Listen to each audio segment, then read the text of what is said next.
Hello friends, ദേണ്ട കണ്ടില്ലേ ഫെറോറയുടെ മിഠായി മേടിക്കുമ്പോൾ കിട്ടുന്ന ബോക്സാണ് കേട്ടോ. അപ്പോൾ ഈ ബോക്സിൻ്റെ ഭംഗി കണ്ടു കഴിഞ്ഞാൽ ഇതെടുത്ത് കളയാനേ തോന്നത്തില്ല, അത്ര ഭംഗിയാണ്. ഇത് ഞാൻ മേടിച്ചതല്ല, വേറൊരാളുടെ കയ്യിലിരുന്ന് കണ്ടപ്പോൾ ഇതിൻ്റെ ഭംഗി കണ്ട് ഞാൻ അടിച്ചു മാറ്റിയതാണ് കേട്ടോ.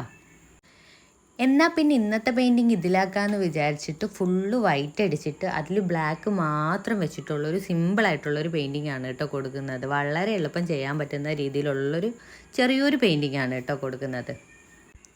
അപ്പം ഞാൻ എന്താ ചെയ്യുന്നതെന്ന് പറയുന്നില്ല, അത് നിങ്ങൾ വീഡിയോയുടെ ലാസ്റ്റ് കണ്ടാൽ മതി കേട്ടോ. ഈ ലൈറ്റ് സെറ്റിങ് കൊടുക്കാനൊക്കെയുള്ള പെയിൻറ്റിങ്ങിലാണെങ്കിൽ കൂടുതലും വീതിയുള്ള ബ്രഷ് യൂസ് ചെയ്തിട്ട് ഒരൊറ്റ കോട്ട് അടിക്കുന്നതായിരിക്കും കേട്ടോ നല്ലത്. എൻ്റെ കയ്യിൽ ചെറിയ ബ്രഷ് മാത്രമേ ഉള്ളതുകൊണ്ടാണ് ഞാൻ ഇങ്ങനെ അടിച്ചത്. വലിയ ബ്രഷാണെങ്കിൽ കുറച്ചുകൂടി നല്ല പെർഫെക്ഷൻ കിട്ടും. അപ്പോൾ ഇത്രയേ ഉള്ളൂ. ഫൈനൽ ലുക്ക് ഇഷ്ടപ്പെട്ടിട്ടുണ്ടോ ഇല്ലയോ എന്നൊന്ന് പറയണം. അടുത്ത നല്ലൊരു വീഡിയോ ആയിട്ട് കാണുന്നത് വരെ tata bye bye. Okay, see U.